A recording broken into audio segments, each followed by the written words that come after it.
Hello everyone. So இந்த லெக்சரில் நம்ம டிஸ்கஸ் பண்ண போகிற டாபிக் என்ன அப்படின்னா potential energy of system of charges.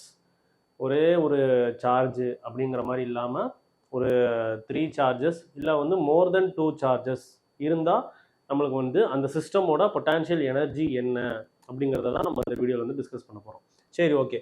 இப்போ நம்ம இனிஷியல் கேஸாக ஒவ்வொரு சார்ஜாக ஒரு இன்ஃபைனைட் டிஸ்டன்ஸில் இருந்து ஒவ்வொரு சார்ஜாக நான் எடுத்துகிட்டு ஒரு லொக்கேஷனில் வைக்கிறேன் அப்படிங்கிற மாதிரி நம்ம ஸ்டெப் பை ஸ்டெப்பாக போகலாம். இப்போ முதல் இந்த பாயிண்டில் Q1 அப்படிங்கிற ஒரு சார்ஜை நான் ஏதோ ஒரு இன்ஃபைனைட் டிஸ்டன்ஸில் இருந்து இங்கே நான் எடுத்துகிட்டு வைக்கணும். அப்போது இன்ஃபைனைட் டிஸ்டன்ஸ் அப்படிங்கிறத இங்கேருந்து இங்கே நான் பிளேஸ் பண்ணணும்.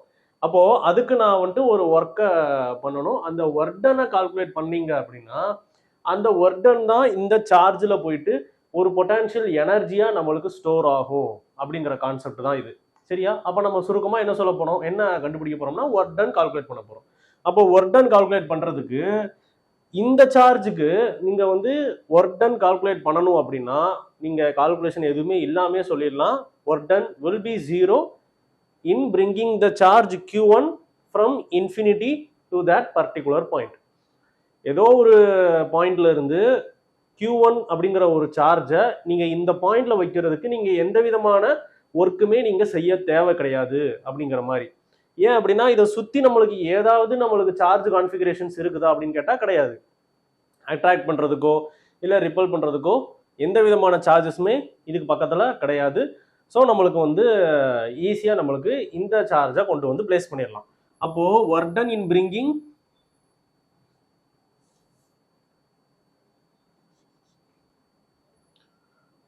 work done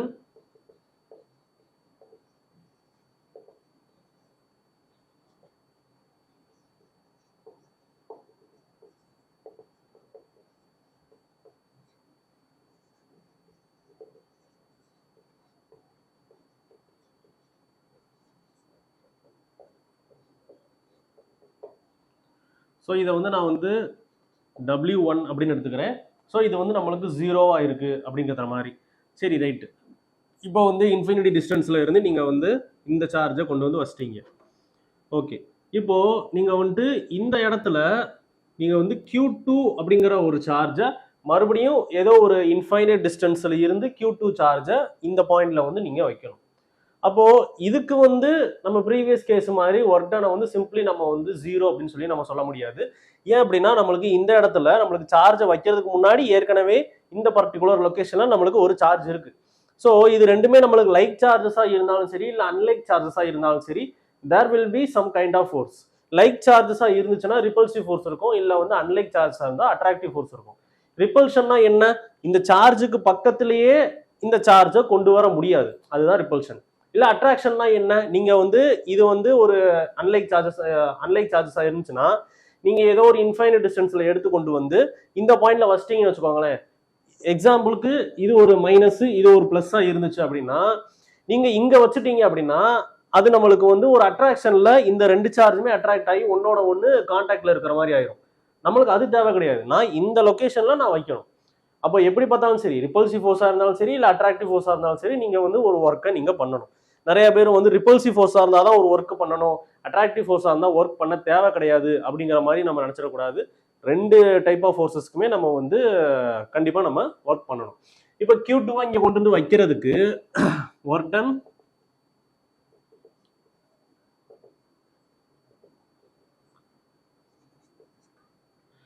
done in bringing Q2 அப்படின்னு வச்சுக்கிறேன். அதான் W2. ஸோ அதனோட ஃபார்முலா நம்ம எங்க இருந்து எடுக்கலாம் அப்படின்னா பொட்டான்ஷியலோட ஃபார்முலா நம்மளுக்கு work done per unit charge. அப்போ ஒர்க் டனோட ஃபார்முலா VQ. அப்போ நம்மளுக்கு இங்கே VQ அப்படிங்கிற மாதிரி இருக்கும். ஸோ இது எந்த V எந்த Q அப்படின்னு சொல்லி நம்மளுக்கு தெரியும் இல்லையா? இது நம்மளுக்கு இந்த Q அப்படிங்கிறது வேற ஒன்றும் இல்லை, நீங்க எடுத்துட்டு வர்ற சார்ஜ் தான் இந்த Q. அப்போ நம்மளுக்கு Q2 தான் நம்ம எடுத்துட்டு வர்றோம். ஸோ இந்த V அப்படிங்கிறத யார் ப்ரொவைட் பண்ணுவா? இந்த Q1 தான் நம்மளுக்கு என்ன பண்ணும்னா ஒரு ஃபோர்ஸ் கொடுக்கும்னு சொன்னோம், எய்தர் அட்ராக்டிவ் இல்லை ரிப்பல்சிவ் அப்படின்னு சொல்றோம். அப்போ அந்த ஃபோர்ஸ் நம்மளுக்கு எங்க இருந்து போக போகுதுன்னா இங்க இருக்கக்கூடிய பொட்டான்ஷியல்ல இருந்து அந்த ஃபோர்ஸ் போகும். அப்போ நம்மளுக்கு V1. சரியா? அப்போ W2 equals to V1 multiplied by Q2. Q2 charge எடுத்துட்டு வரீங்க, அதை அப்போஸ் பண்றதுக்கோ இல்லை வந்து அட்ராக்ட் பண்றதுக்கோ யார் நம்மளுக்கு ஃபோர்ஸ் எக்ஸர்ட் பண்றா அப்படின்னா V1 நம்மளுக்கு ஃபோர்ஸ் எக்ஸர்ட் பண்ணுது. ஸோ இந்த V1 நம்மளுக்கு தெரியணும். அப்போ V1 நம்ம எப்படி கால்குலேட் பண்ணலாம்? பொட்டான்ஷியலோட ஃபார்முலா நம்மளுக்கு என்ன? 1/4πε Q/r அப்படிங்கிற மாதிரி படிச்சிருப்போம். இங்க V1 அப்படிங்கறதுனால Q1 அப்படின்னு எடுத்துக்கிறேன். அண்ட் இந்த டிஸ்டன்ஸ் R1p அப்படின்னு எடுத்துக்கிறேன்.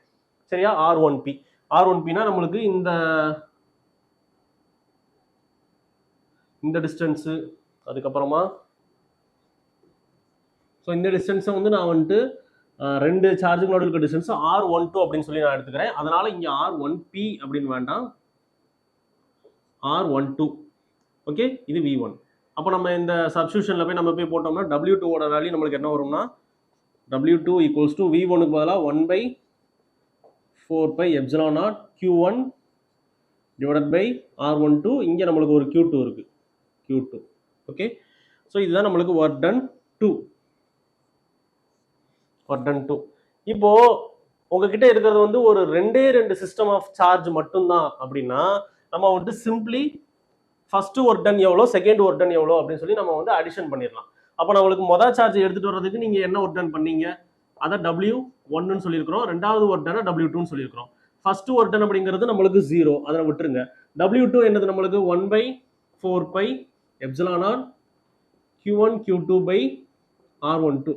So this amount of work அப்படிங்கிறதா நம்மளுக்கு என்னவா போய் சேவ் ஆகும் அப்படின்னா பொட்டான்ஷியல் எனர்ஜி இந்த சிஸ்டம் ஆஃப் 2 சார்ஜஸ். அந்த ரெண்டு சார்ஜ் இருக்கக்கூடிய சிஸ்டம்னா நம்மளுக்கு பொட்டான்ஷியல் எனர்ஜியா இதுதான் நம்மளுக்கு போய் சேவ் ஆக போகுது. சரியா? அப்போ ரெண்டு சார்ஜ் தான் உங்களுக்கு இருக்குது அப்படின்னா நம்மளுக்கு பொட்டான்ஷியல் எனர்ஜியோட ஃபார்முலா நம்மளுக்கு சிம்பிளி இதுதான். U equals to 1/4πε0 Q1 Q2 by R12. சரியா? இதுல நம்மளுக்கு இந்த 1/4πε0 நம்மளுக்கு காமன், அதாவது காமன் இல்ல கான்ஸ்டன்ட். அண்ட் இந்த டிஸ்டன்ஸ் அப்படிங்கிறது இந்த ரெண்டுத்துக்கும் நடுவில் இருக்க டிஸ்டன்ஸ், அதுவுமே நம்மளுக்கு வந்து சேஞ்ச் ஆக போகிறது கிடையாது அப்படின்னு மாதிரி வச்சுப்போம். அப்போ நம்மளுக்கு மெயினான ஃபேக்டர் வந்து Q1 அண்ட் Q2. இந்த Q1 அண்ட் Q2 நம்மளுக்கு எய்தர் கிரேட்டர் தென் 0வா இருக்கலாம் and Q1 Q2 less than 0வா இருக்கலாம். அதாவது multiplication product of both charges நம்மளுக்கு வந்து ஒரு ரிசல்ட்டை கொடுக்கும். அந்த ரிசல்ட் வந்து கிரேட்டர் தென் 0வா இருக்கலாம், இல்லை நம்மளுக்கு வந்து லெஸர் தென் 0வா இருக்கலாம். அப்ப கிரேட்டர் தென் 0வா இருக்குதுன்னா அது என்ன டைப் ஆஃப் சார்ஜா நம்மளுக்கு இருக்கணும்? நம்மளுக்கு வந்து இது லைக் சார்ஜஸா இருக்கணும். லைக் சார்ஜஸ் அப்படி இல்லைன்னா நம்மளுக்கு வந்துட்டு எஸ் கரெக்ட் தான், லைக் சார்ஜஸ் அப்படின்னு தான் நம்ம சொல்லுவோம். ஏன்னா நம்மளுக்கு ஒரே டைப் ஆஃப் சார்ஜஸ் அப்படின்னு மாதிரி ஆயிடும். அப்போ ஒரே டைப் ஆஃப் சார்ஜஸா இருந்துச்சுன்னா உங்களுக்கு வந்து ப்ராடக்ட் அப்படிங்கிறது வந்து நம்மளுக்கு என்ன கொடுக்கும்னா ஒரு கிரேட்டர் தென் 0 பாசிட்டிவ் வேல்யூ நம்மளுக்கு கொடுக்கும் அப்படின்னு வச்சுக்கலாம். அப்போ நம்மளுக்கு Q1 Q2 லெஸர் தென் 0வா இருக்கணும் அப்படின்னா இது நம்மளுக்கு என்ன டைப் ஆஃப் சார்ஜா இருக்கணும்? அன்லைக் சார்ஜஸா இருக்கணும். சரியா? அப்போ ஃபர்ஸ்ட் கேஸ் நான் Q1 Q2 கிரேட்டர் தென் 0 அப்படின்னு எடுத்துக்கிறேன். அப்போ கிரேட்டர் தென் 0னா லைக் சார்ஜஸ். அப்போ லைக் சார்ஜஸா இருந்துச்சு அப்படின்னா நம்மளுக்கு ரிசல்ட்டும் எப்படி இருக்கும்னா நம்மளுக்கு கிரேட்டர் தென் 0வா இருக்கும், விச் மீன்ஸ் பாசிட்டிவ் ரிசல்ட்டை கொடுக்கும். அப்போ U அப்படிங்கிறது நம்மளுக்கு பாசிட்டிவ் ரிசல்ட்டை கொடுக்கலாம், இன்னொன்று U அப்படிங்கிறது நெகட்டிவ் ரிசல்ட்டை கொடுக்கலாம். U அப்படிங்கிறது பொட்டான்ஷியல் எனர்ஜி. இப்போ யூங்கிறது பாசிட்டிவா இருக்குதுன்னா அதனோட அர்த்தம் என்ன? நம்மளுக்கு ஒர்க் டன்னும் நம்மளுக்கு பாசிட்டிவா இருக்கு அப்படின்னு அர்த்தம். இங்க நம்மளுக்கு ஒர்க் டன் நம்மளுக்கு நெகட்டிவா இருக்கு அப்படின்னு அர்த்தம். சரியா? அப்போ பாசிட்டிவ் ஒர்க் டன் நம்மளுக்கு எங்க வரும் அப்படின்னா Q1 Q2 ப்ராடக்ட் நம்மளுக்கு கிரேட்டர் தென் 0வா இருந்துச்சு அப்படின்னா அப்போ அது என்ன கேஸ்? Like charges case. ஒரே மாதிரியான சார்ஜஸ் எடுத்துருந்தீங்கன்னா நீங்க வந்து ஒர்க் டன் நம்மளுக்கு positive amount of work done நீங்க பண்ணணும். இல்ல அன்லைக் சார்ஜஸ் எடுத்திருந்தீங்க அப்படின்னா you have to do negative work done. அதனால நம்மளுக்கு பொட்டான்ஷியல் எனர்ஜியும் அதுக்கேற்ற மாதிரி பாசிட்டிவ் நெகட்டிவ் அப்படிங்கிற மாதிரி மாறுது. இது வந்து நம்மளுக்கு ஒரு ரெண்டு சார்ஜஸ் மட்டும் இருந்துச்சுன்னா நம்மளுக்கு இதோட டாபிக் முடிஞ்சிடும். பட் நம்மளுக்கு வந்து எக்ஸ்ட்ராவா ஒரு சார்ஜுமே இருக்கிற மாதிரி இருந்துச்சுன்னா நம்ம எப்படி அந்த கால்குலேஷன் போடலாம்? இப்போ இது வரைக்கும் நம்மளுக்கு இதே தான் வரும், அதாவது ஃபர்ஸ்ட் சார்ஜ் செகண்ட் சார்ஜ் இது வரைக்கும் நான் வந்துட்டு இப்படி நான் வச்சுக்கிறேன். இப்போ இந்த இடத்துல இருந்து மூணாவதா ஒரு சார்ஜை இன்ஃபினிட்டில இருந்து இங்க கொண்டு வந்து வைக்கிறதுக்கு என்ன ஒர்க் டன் அப்படி சொல்லி கால்குலேட் பண்ணி அந்த ஈக்குவேஷனை இது கூட போய் அப்படியே நம்ம போயிட்டு ஆட் பண்ண போறோம். சிம்பிள். ஓகே, இதுதான் நம்மளுக்கு வந்து டயக்ராம். இப்போ வந்து ஃபர்ஸ்ட் சார்ஜை இன்ஃபினிட்ல இருந்து கொண்டு வந்தீங்க, ஒர்க் டன் நம்ம கால்குலேட் பண்ணியாச்சு. செகண்ட் சார்ஜை இன்ஃபினிட்ல இருந்து கொண்டு வந்து இங்க வச்சீங்க, நம்மளுக்கு ஒர்க் டன் என்ன அப்படிங்கறத கால்குலேட் பண்ணியாச்சு. இப்போ நான் என்ன பண்றேன்? தேர்ட் சார்ஜை நான் இன்ஃபினிட்டில இருந்து கொண்டு வந்து வைக்க போறேன். இப்போ தேர்ட் சார்ஜை இன்ஃபினிட்ல இருந்து கொண்டு வந்து வைக்கிறப்போ நீங்க வந்து ஒர்க்குங்கிறது கண்டிப்பா நீங்க பண்ணணும். அப்படியே நம்ம வந்து ப்ரீவியஸ் கேஸை கொஞ்சம் ரீகால் பண்ணி பார்த்தோம்னா நமக்கு தெரிஞ்சிடும். இதுக்கு Q1க்கு ஏதாவது ஒர்க் பண்ணோமா? ஏன் நம்மளுக்கு ஒர்க்கு பண்ணவே கிடையாது. ஏன் அப்படின்னா அதை சுற்றி வேறு எந்த சார்ஜுமே இல்லை. So work done will be 0. இதே இது நம்ம Q2க்கு ஒர்க்கு நம்ம செஞ்சோமா?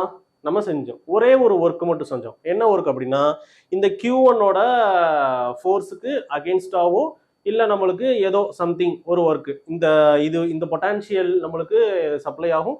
அந்த பொட்டான்ஷியலை தாண்டி நம்மளுக்கு வந்து இங்கே ஒரு ஒர்க் டன் நம்ம பண்ணி இந்த இடத்துல கொண்டு போய் வைக்கணும். இப்போ Q3 வந்து இந்த இடத்துல வந்து உட்கார்றப்போ ஏற்கனவே அந்த இடத்துல வந்து 2 சார்ஜ் இருக்கு. Q1 அப்படிங்கிற ஒரு சார்ஜ் இருக்கு, Q2 அப்படிங்கிற ஒரு சார்ஜ் இருக்கு. அப்போ Q3க்கு நீங்க வந்து 2 டைப் ஆஃப் ஒர்க் பண்ணணும். ஒன்று வந்து Q1க்கு அகேன்ஸ்டா ஒரு ஒர்க்கு, Q2க்கு அகேன்ஸ்டா ஒரு ஒர்க்கு. அப்போ வந்து நம்மளுக்கு work done in bringing Q3 first வந்துட்டு அகேன்ஸ்ட் Q1 அந்த ஒர்க்கை வந்து நான் வந்துட்டு இந்த இடத்துல W31 அப்படின்னு வச்சுக்கிறேன். அதாவது work done on charge 3 due to 1 அப்படிங்கிற மாதிரி வச்சுக்கோங்க. ஒர்க் டன் 31 அதோட ஃபார்முலா நம்மளுக்கு ஏற்கனவே போட்ட மாதிரி V இன்ட்டு Q அப்படிங்கிற மாதிரி வரும். Q அப்படிங்கிறது நீங்கள் எடுத்துகிட்டு வர சார்ஜ் Q3. ஸோ பொட்டான்ஷியல் வந்து இங்கே யார் சப்ளை பண்ணுவாங்கன்னா ஃபர்ஸ்ட் சார்ஜ் தான் நம்மளுக்கு பொட்டான்ஷியல் சப்ளை பண்ணும். அப்போ W31 அப்படிங்கிறது நம்ம பொட்டான்ஷியலோட ஈக்குவேஷனை போட்டோம் அப்படின்னா Q1 Q3 divided by R13.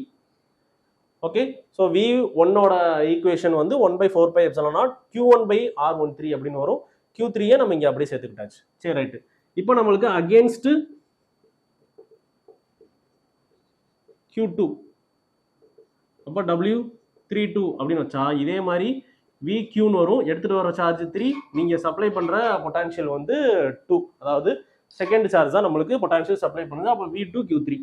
அப்போ நம்மளுக்கு V2ஓட ஈக்குவேஷன் நம்மளுக்கு 1/4πε0 Q2, இங்கே நம்மளுக்கு Q3 divide by second and third சார்ஜுக்கு நடுவில் R23 டிஸ்டன்ஸ் அப்படின்னு போட்டிருக்கோம். அதனால R23 டிஸ்டன்ஸ்.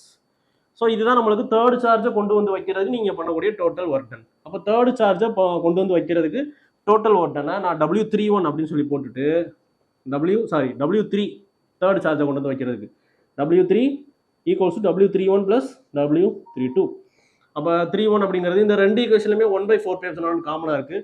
அதனால காமனாக 1/4πε0 அப்படின்னு எடுத்துட்டா அங்கே நம்மளுக்கு Q1 Q3 by R13 plus இங்கே Q2 Q3 by R23. Right. So இதுதான் நம்மளுக்கு தேர்ட் சார்ஜை கொண்டு வந்து வைக்கிறதுக்கு நம்ம செய்யக்கூடிய ஒர்க்கு. நம்ம ஏற்கனவே ஒரு ஒர்க் டன் நம்ம கண்டுபிடிச்சிருக்கிறோம். என்ன ஒர்க் டன் அப்படின்னா ஃபர்ஸ்ட் சார்ஜை வைக்கிறதுக்கும் செகண்ட் சார்ஜை வைக்கிறதுக்கும் ஒர்க் டன் என்ன அப்படின்னு சொல்லி கால்குலேட் பண்ணோம். அது என்னது நம்மளுக்கு அது ஒர்க் டன் அப்படிங்கிற மாதிரி எடுத்துப்போம். Work done equals to 1/4πε0 Q1 Q2 by R12. இது ஏற்கனவே கால்குலேட் பண்ணது. இப்போ இது நம்மளுக்கு வந்திருக்கு. அப்போ சிஸ்டம் ஆஃப் 3 சார்ஜஸ் அப்படின்னு எடுக்கிறீங்கன்னா எல்லாத்தையுமே நீங்கள் என்ன பண்ண போறீங்க, நம்மளுக்கு வந்து சிம்பிளா நம்ம எல்லாத்தையுமே ஆட் பண்ண போறோம். ஸோ இதுலையுமே 1/4πε0 இருக்கு, 1/4πε0 காமனாக இருக்கு. ஸோ 1/4πε0 நம்மளுக்கு காமனாக வச்சுட்டோம்னா நம்மளுக்கு முதல் டேர்ம் என்ன Q1 Q2 by R12 plus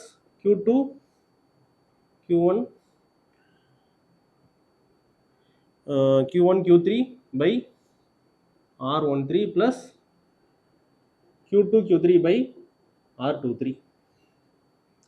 so இதுதான் நம்மளுக்கு கால்குலேட் பண்ணியிருக்கிற ஒர்க் டன். அண்ட் இந்த ஒர்க் டன் தான் நம்மளுக்கு சிஸ்டம் ஆஃப் 3 சார்ஜஸில் பொட்டான்ஷியல் எனர்ஜியாக நம்மளுக்கு போய் சேவ் ஆகும். ஓகே, ஸோ இதுதான் நம்மளுக்கு potential energy of system of charges. அதில் நம்மளுக்கு என்ன நம்ம சுருக்கமாக கால்குலேட் பண்ணுறோம் அப்படின்னா ஒர்க் டனை கால்குலேட் பண்ணுறோம். அந்த ஒர்க் டன் நம்ம எந்த ஃபார்முலாலேருந்து கால்குலேட் பண்ணுறோம் அப்படின்னா potential equals to work done per unit charge. அந்த ஃபார்முலாலேருந்து ஒர்க் டனோட ஃபார்முலாவை சைட் சேஞ்ச் பண்ணி ஒவ்வொரு சார்ஜாக ஸ்டெப் பை ஸ்டெப் நம்ம எடுத்துக்கொண்டு வந்து நம்ம ரிசல்ட்டை டெரைவ் பண்ணியிருக்கிறோம். அவ்வளோதான், ஈஸியான ஒரு டாபிக். ஸோ நெக்ஸ்ட் டாப்பிக்கில் நம்ம மீட் பண்ணலாம். அன்டில் தென் பாய்.